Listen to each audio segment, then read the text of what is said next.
Pramo atu abusanfo mamunyina aha UTV so enie omayimu ene amakodwa so nsam ayensa ka ne aboabo no eno na adru so ayede ebremu efri abeka junction ewo enkrakopo mu this way chocolate drink consider hia ene enso share special ice anu ensuo mu ode ene mu eye kroji and after special drinks anu so mu gu akodo do pe bia no wo mbayi bi ede amausa enwumako ene afoforo enkaye na aka bom aso yasene ayede pram to breka seboy ebremu kase no de ebedimu akutini bi enie Oswafo Shansase ene emuni paso ede atu edwase na dankwa kufu de Ghana Mampanyi ahye Lands Commission for say womo 16 Regional Lands Commission wo memu no mo nhwe na efri 1993 abansa ase ahodo a akodi ankrankra bi ho ene ankrankra die bi ho so abedi aban eho no womo fa ni nyina engu enkrata eso June 3rd at Rancha Mekasi see ye ewo memu manipa wuye me cast wo ho me binsu prepraye woni e prepraye nya won kodidi mu no ebinum achese aban ehwe wonom foto a wosan kede ma wo no wo mo sanka na so panyi okasa manad mo adwuma kondi atodwa se aban ehwe safo no ensam foforo mu no adrafo a wonom ewo secondary takrade nso won buofo papa wonum adwa rough ni nyina ne sa pa grant run about no just say nema bi entwaye ewo ho abusafo wei ane ensam bia ebi eka na editie na edihwe ane aso no so kojia ye de ebramo ewo UTV so ewo enkran abeka junction Midday ade Afia Adutwumwaa Morosa me na pram to breka sebo no Midday ebramo afe emu ensam enie Oswafo share ensase ene emuni paso a woni ononyafo Samuel Abu Jinapo akasa ede atu edwasa na dankwa kufado ahye 16 Regional Lands Commission wo omemu no wo momodin ase wo mu betwe krata ne pen na afenso efri Afia pem ahankura diokono miensa 1993 abansa ase a akodi ankrankra ene akoku ahodo bi ho ayemfa nyehwe na afenso no ankrankra bi die so babedi aban eho no wo mo listening na krata so na wonum enhwe die obetumi ede sane ma no ayeye dane am wo mo anampo aban eje na ade Honored, I rise to ask the Minister for Lands and Natural Resources, which government land and landed properties have been disposed of and transferred to private individuals since 2009 to 2016 and the cost of each of the properties transferred. Speaker, thank you. Mr. Speaker, on 3rd February 2022, as captured in a Hansard for the day, I appeared before this august house and answered the same question in respect of the period between 2017 and 2021. I did indicate in my answer that these transactions are handled by the Regional Lands Commissions established under Article 2601 of our National Constitution to perform the functions of the Commission in the regions. I added that in the spirit of transparency and accountability, I was prepared to provide the data from 1993 when we ushered in the Fourth Republic till date. Since my last answer, Mr. Speaker, I have received several notices of questions in relation to the same matter, but for different periods, including this one from 2009 to 2016, and another by the Honorable Member for Ashama, Honorable Ernest Henry Nogwe, for the 20-year period between 2001 and 2021. Mr. Speaker, I have instructed the Lands Commission to coordinate with the 16 regional lands commissions and collect the information for the House. Mr. Speaker, I have been advised by the Lands Commission, the repository of this information, that the data involved is voluminous and requires substantial amount of time to put them together. This is because the Commission currently operates a manual system, and the officers will have to dig through the files to manually put this data together. As we speak, Mr. Speaker, only 10% of data in the Greater Accra region has been scanned and digitized. The remaining 90% in Accra and the rest of the 15 regions across the country are manually generated and processed. Mr. Speaker, this is why government has prioritized the digitization and digitalization of land administration in the country. We are in the process of engaging the private sector to raise the needed capital and technical expertise to undertake a massive transformation in the land sector through digitization and digitalization. When this is done, all this information will be available and will be accessible to any person from the comfort of their homes. It will not require a parliamentary question for this information to be made available. We are also in the process of taking an inventory of all government lands, including those that have been granted to others and those that have been encroached upon. This information will also be made available to the House when it is ready. In the meantime, Mr. Speaker, the Lands Commission will continue with the manual collation of the data, and I'll make this available to the House as and when they are ready. Let me, however, assure the House, Mr. Speaker, that the government of President Akufo-Addo understands its duty as a trustee of public lands for and on behalf of the Ghanaian people, and will continue to administer public lands with the highest standards of transparency, integrity, and candor for the benefit of the Ghanaian people. I thank you for your attention. Oswafo Shansase ene emuni paso etwaso ebo Ghana Boundaries Commission omu coordinator a woni Major General Emmanuel W. Koti abasu ye pase amai ahudua wamone Ghana ebo hye no hwe ama asumdwe ene abotoye mu nafenso adjubreo age adwapa eteso ewo hono.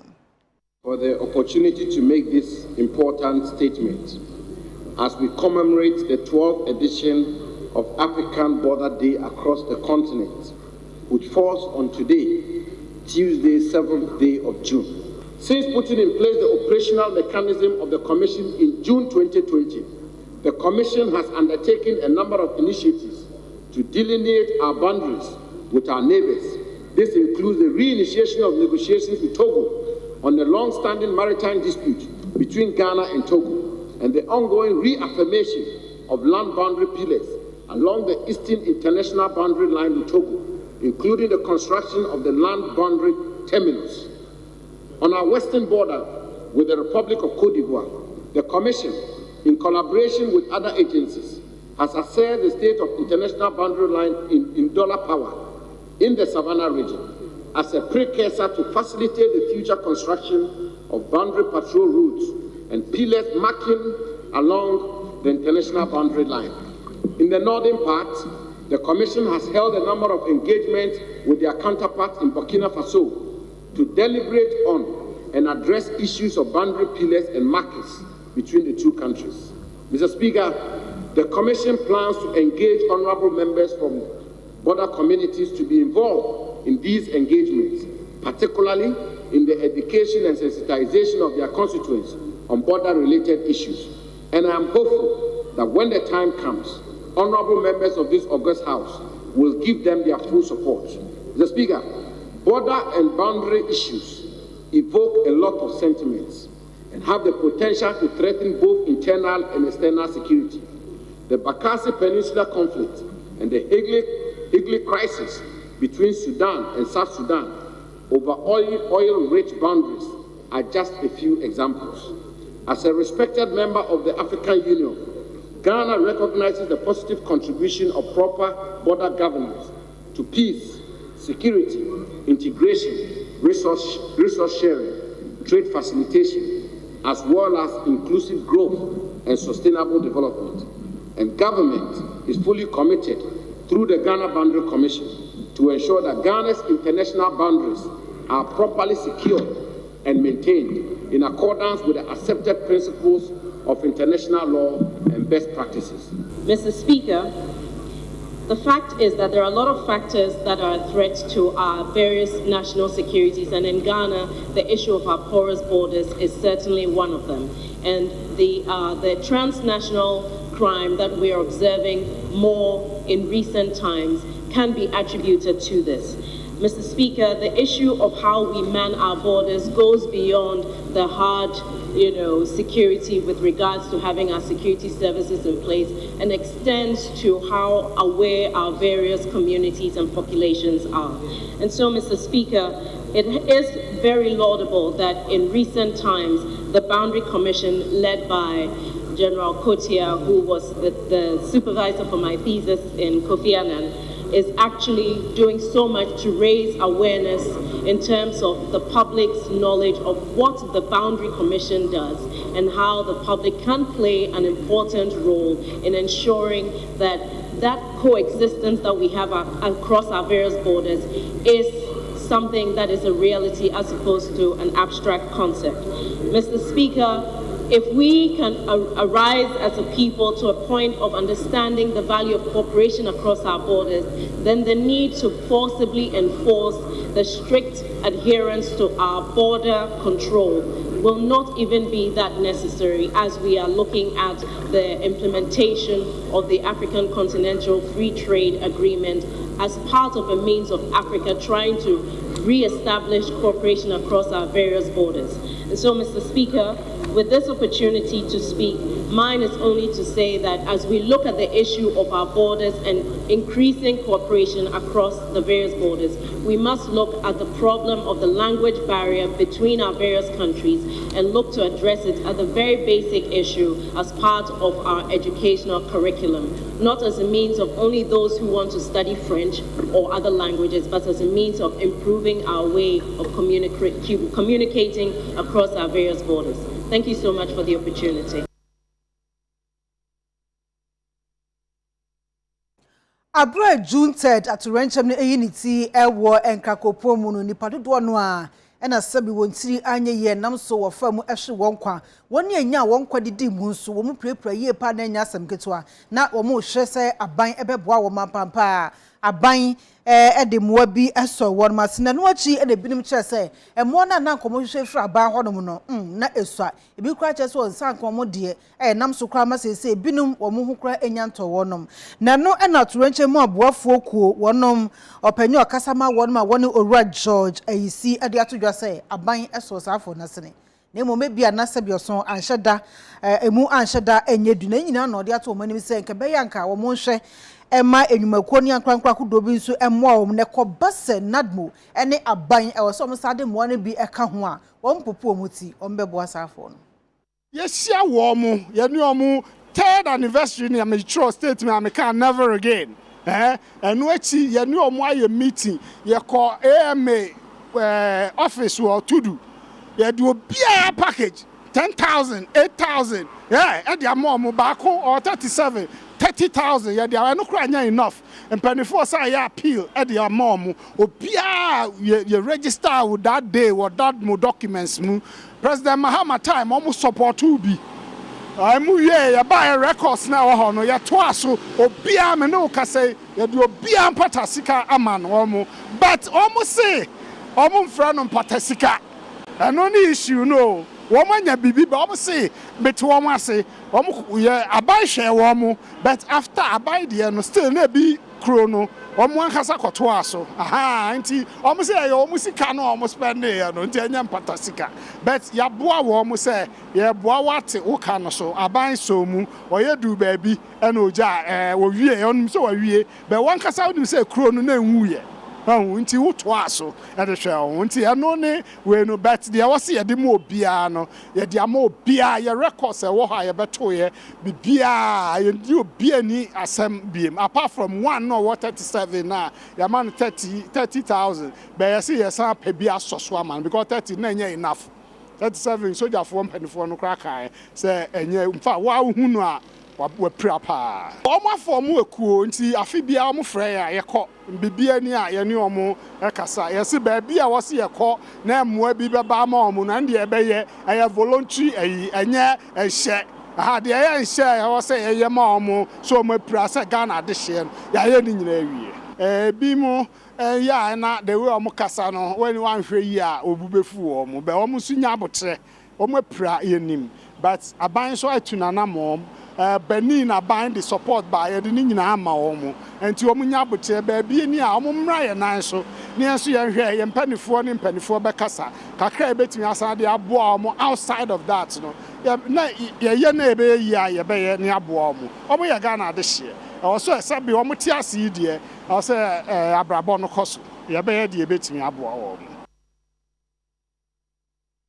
I was for young kwa monasuni and some training kwabna ofori emon komakakra or bekasa efri of once. Nani nane say abayu be a yan in TSA a yadia. Wayan crabon is some emema some kakra ekaho. And when see abra will pie no ba yeno, ne papa, and his stepfather.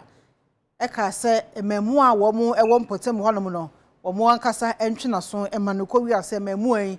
Almost one moment some call run home and may baby to jump say binumpo. Edward Monsa Ekekano, and I'm so I must say, Yan is yes, supposed for Edward who Ajima, Papa Numpo, war when a chaquano de no Afra and Rakwa, so Nunsi, Yakwa Manusuni and some Johnny Quabran or Furry among Comofa de Musa say no, say and Edro Quabra sorts and capram to Recase Bosuni, my hand. We have Arteminga. Meton Capa, when we are dear. Oh, Namia, them now, Boko Pa, Quabra Manin quite dear beam now says. So, you say at some Enra, the best you can, Yantina, you could see more air of Francis. Therefore, you said the two Jano, a police go and no more you are no more for one. You could see more, you call police commander or more of Francis, so pretendant George Bauer, and then it could be in common. My auntie, I say, I'm fast and someone, I bet you know, almost so after Bidiaba, a year. Vishna, you know, I call and head office, you know. About the about no more, the bed and bed. That's a Reno and Colano, Musa, and what Medi and Ambranson. Now, doctors for so after Atemian or Mudia in the police for Chema, or most near if you're honorable and best in the North of it. Then Sonia, dear sir, Yanati, making any arrest, ready on the economy. It's a Mukuswa, or Muna, or Botany, Aso, and Kalano, Tiki, and Rantiana, who go up of Frana when you're 15 years old. I will run away, a Chanema, no move years, and yes, move down the packet. Or what I run entirely. What time to China did not do social media, winning market, and they are following. And yet they say, in a more fran, and enough of the winning and say, well, sorry. It's not fair, you did not give them about the social media, and they. Yeah, if it is, and was there a man, and info and 24 areas and Catholic, and then non common in Catholic, and shall not know how could be no money. Never in an after support the bonnie in an and self of that trap. The PA, a minute that anyone were made deaf ye. Now, did you could see a gun of or by natural and rantia you or more TV no so run and one in manner. That is almost 80 which remark. Almost papa, ya myself, and Yanya, Kufu, Retrima, or one women are not a new channel, but almost one women. Now, the other one is almost and our Palania, when Timo, Janet Call, at the group, and when I start one or Ecochino, Marco Crad or say, and Kawanan and that at the Nocra, in China, names one penalty. There's almost the almost 7 walk a layer, a mutakra, it me a buyer, and let us lay or dear IR. Into your good soy, you about that dogs you are able to sell me. A Musicema, I can lay ampa, into your good show, you're about to tell you, women are asthmatic. Kwabna mo enewa manebo. Let us mean. I was for you in some training kwabna ofori amanebo enode akogo no kasa.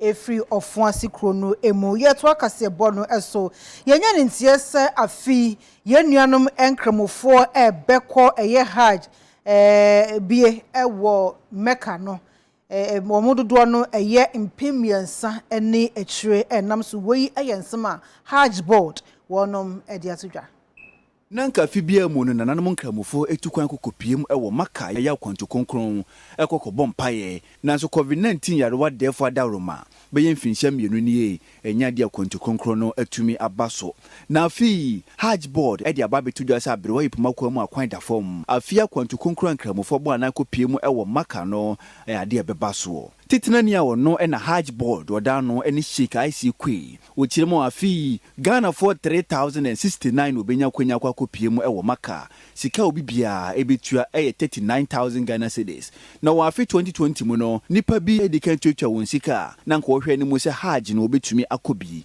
na so covid-19 yarewa ne yiniti no empinfo etwasa kwanto onum na obibia na safo no ka ho na wotua sika dada no 26000 pe ɛna obetua ɛde aka ho na afei na wonso ba bɛkɔ foforo kra ɛna na 39,000 Ghana cedis ɛna obetua na ansa na obɛkɔ no obɛhwɛ hu sɛ COVID-19 panel no ɛyɛ de a wawo nyina bi ansa na wonye ho akonya akwakopie mu ɛwɔ maka. Ghana is ready to participate in Hajj 2022.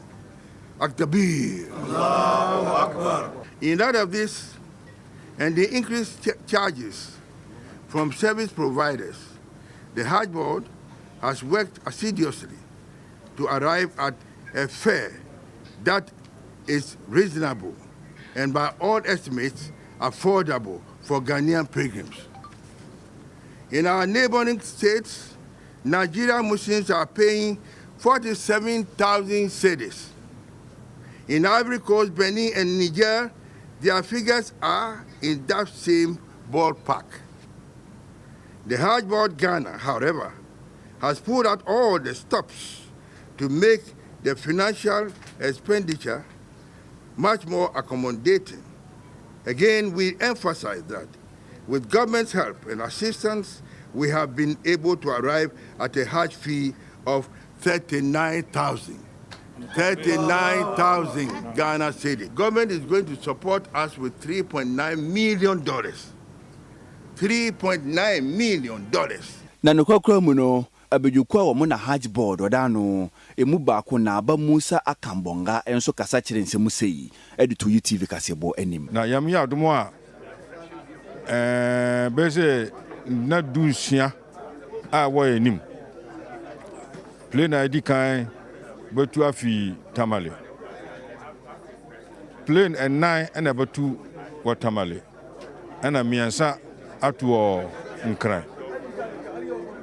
Na enhihye se vaccine no wa vaccine no wutimi esie hu Ghana akora ukodu sadi ho a ombasan wa unfie susu aburu eduasuan num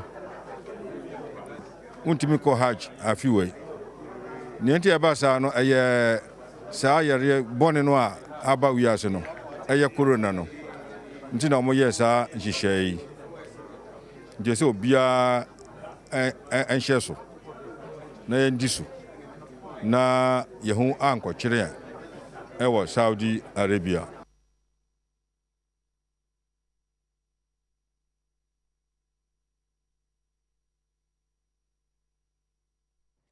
Ozanfo yetu akase bono eso abra COVID-19 eyiniti ewo memu no Ghana man efatu ye ho so a ebibidro ahodo dodo no ano ene ebo dero se wo a wugidi se wo de betumi akon atia COVID-19 na mpo asanso build immune system no ye mfamra bonten nam so ama dro ba kon beto abonten eye kowa mixture na chese nya asam keto akra na se ye nya ntie se Chief Executive Officer Makowa Research and Manufacturing Company Limited ono anso ene edro no kofa by a Professor Samuel Atudankan what they are to adjust eye enuro ana plant medicine so may e de na adwen kwaso pa e betumi aboa ama afibia no yenya sika no enye $30 billion achese no e betumi aboa may ama yenya sa sika no na Wasikowa Research and Manufacturing Company no say die akaketuwa bi no manyomutiri ediduma achese bibia tumi successful e de ma wo mu a Ghana man betumi enya won so fa so boom achese nya asem ketuwa na no gina so de sede to aban and friends research institutions ahodo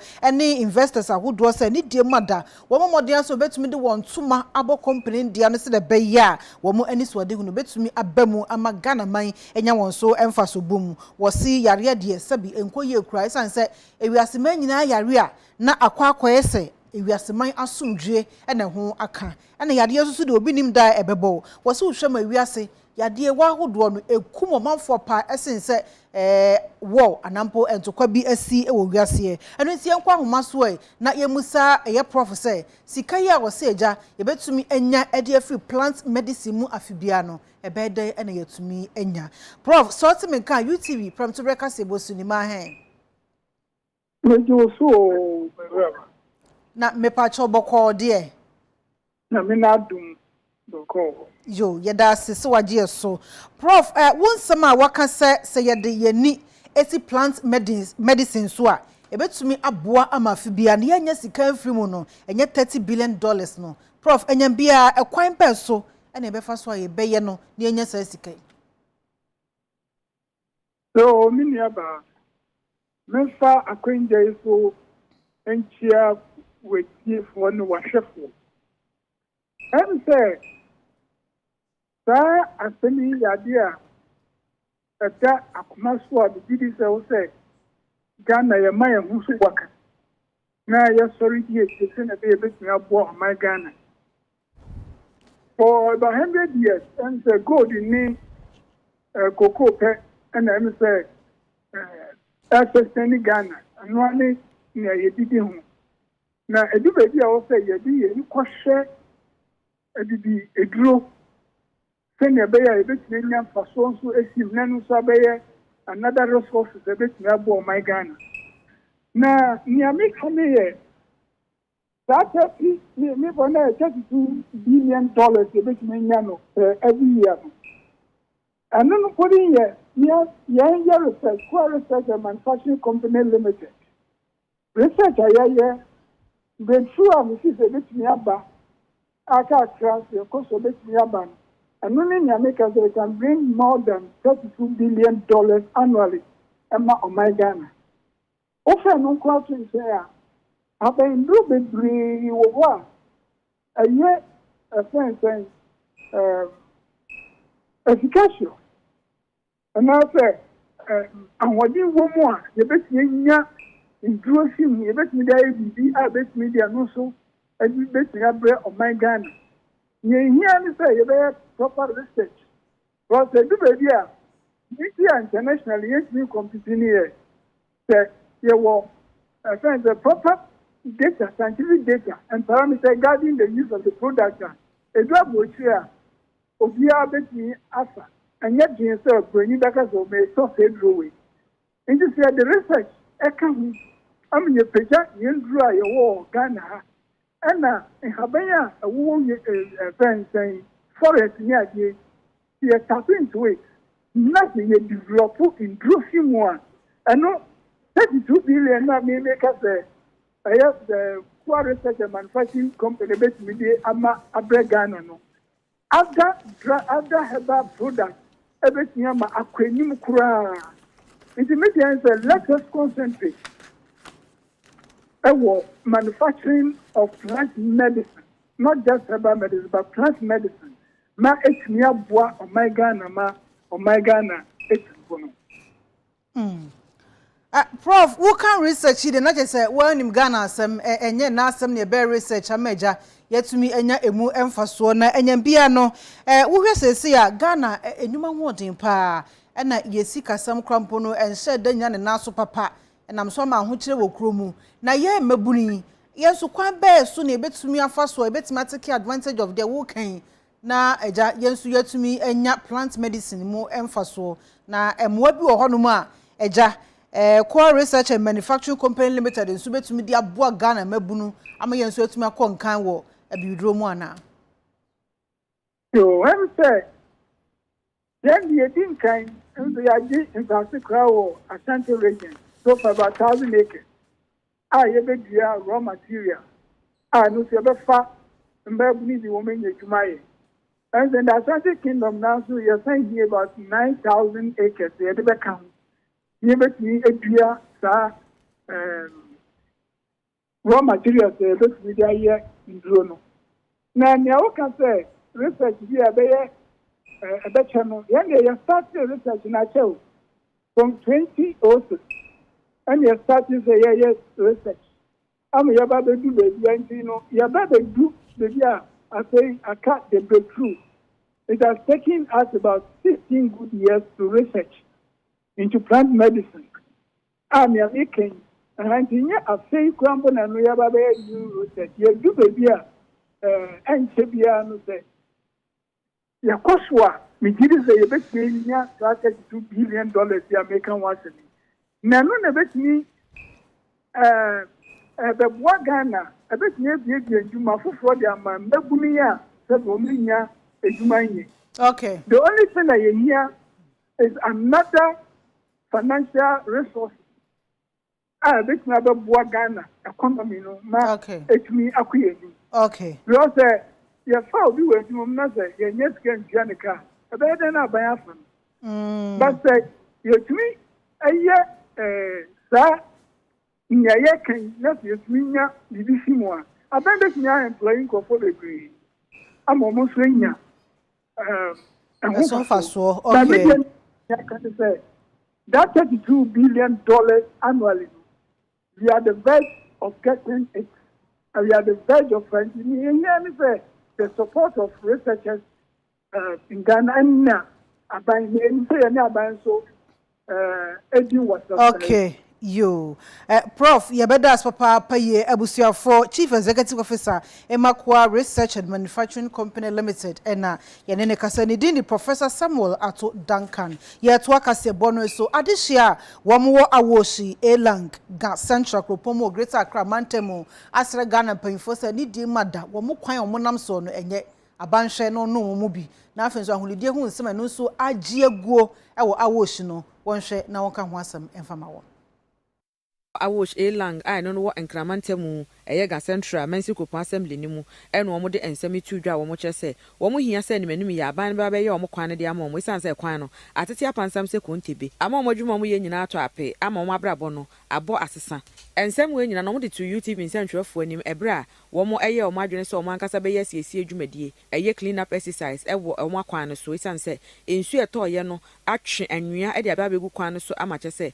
ekwan no agigya kraa na wo se wo mu etime pia sa anwea ne nyina e de fi kwan no so na etime boa ma ahyen ene akobadie nsem so no etime fa no ntuma pefra yie e wo ho no wo mo fa akwanya no so nso etitin gotes ahodo a ne nyina emu atintim nyina mu e ma wo mo ne o assembly member wo empotem ho no onumunyamfo Emmanuel Boesando e na kyese wo mo ene ne ye adwuma na wo mo ha no onumunyamfo Emmanuel Boesando e de to ye nim sei wo hwe ye gata sem nso to wa ha ukola no ho nso fa nkofo ba de yesra ban se abrane behwem uko onyina se uko Awoshi last stop uko Elang kwan so uko sent enye kra nti adisre de ba kwa ye de tudwa ne se ye pa aban no cho se aban ne mbrem na omeboa Awoshi Elang electoral area oba onyina se oba abrante oba aposesafo oba Elanga ye kwan enye haye bebre onmonyamfo ewie sa kasa ye edefa wo mo ahunedie ensem ho a wo kyese no nso no enhye da enkoyie kura nti wo mo sere sempanifo eba beboa wo mo ewo ho efinu ebu ha wo yi otifie na no yi we no de abeto your friends gata ni mu o ye ne bola kitu ebi no de abeto your friends gata ni mu o de abeto bola na gata na no nti nso no to a ne nso na ayi ni nyina aye den abegu gata ni mu wo be hwa last week nso to ye no e fankofo e konkofo dem ni nyina bola nko a nti ye be sere say ye electoral for ye electorate omo community ni no ye be sere mo obia mbwa no ho na ondi ne mantemu eye on be pa hanum kama na hanum aye den aye krabahwe eno achi assembly member de manya Easter wo mutai bɔ ne mrane 2020 ene wo manfo mo te empotem ho no nso ede wo nsɛm no atu dwase so omo anya omo nye na mesrɛ mo efiri na ye kɔ edie esa ye nua be ma hyase na medical hyase dada na me de ne ehia mia ne sɛ me kwan no enye kura afa su ba bi esese yi gata no ebinim nye obo wa sidan onye gata. Every member of the community should have it in mind, say, or responsibility, say, obemo mind my then I need it me ba for me kasa bebe me kasa me kan say obianfa ne hunjim because so me so on impact Ghana so for no wo yen hwe na ye mo community no wo si asoro wo area e say wo hwe say area no be ye fine na wo nso wagye enwonyam because wo members na wa na omo nam se me ye we a obi hu a obo say esofo kura ye na me ye nti e wo say asofo no ye gira ye nan so brane na ye bo man no man no ye clean ye besre omo amode bola fi omo fie e de ba begu kwan ho e de begu gotem omo soro fie omo fie omo de nyoma ni nyina ba emboa ye besre munjai ibi ho fini fie na de bola e begu kwan ho no expect say assembly embe ya na ban be ye ma no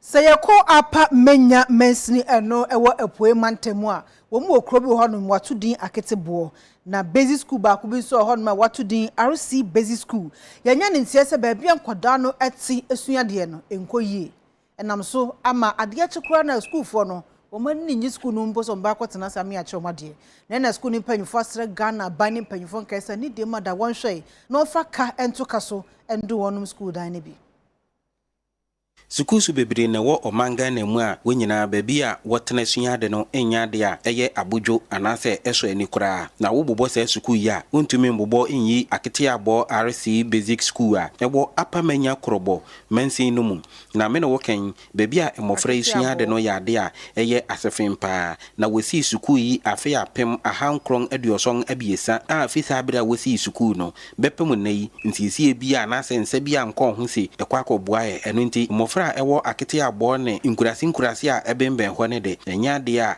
school na wokɔ no wongani je iye esanse adan a wokɔ school no wo mu no ya de a enso eni eno na musoma wode ade seredere to aban enemu se wo mekɔ wo mboa se na be ya odan ne betumi ayeye ama won ma mofra ebetenam asua de no so wongani aje mpo ma wode ahokeka aba school no ononyafo Henry na oye headmaster oda akete abo RC basic school ano na UTV nsentwerofo ne netwetwen enkomo a odesa ensemu yitugwa itama ya bia school innovation papa bia emma o school no mo uhwe ya chi ase ya school dan no nyina go ya fancy inti se school for no e chira de sem teacher chira de na mofra no ene obstruction bia outside bia na mofra no e hwe inti emma addition no omo attention explain no omo to me enya wo classroom no mo ana fin so e dan we I see here no so insuo to a problem ontumi chira de biom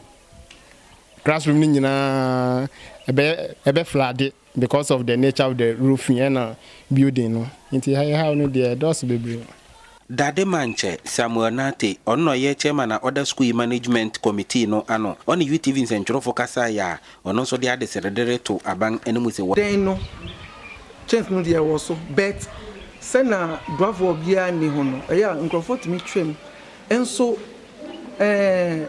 ye aha stretcher no sena ete no owo timi ha nkwada no nso at times so mo wo den no ma obahwe na owo awra den mo ho chese fence bia ni ho nti no owo awra den no na ha mo school phone mo so mo pon na so mo kokra o mo beba eden no na aponchi no mo ene adwan mo nyina ba no mo abani agu ho saa wan ni agu den no mo ye to anamo akọ assembly edi assembly nyina akọ to omonim so omomboa SMC but yankasa nanse afi na ye boaboa ye ho se ye be ye harvest kakra na ye na se assembly no boa ya nyama ehia no na yenso na ye dia ye e dia boa ye school no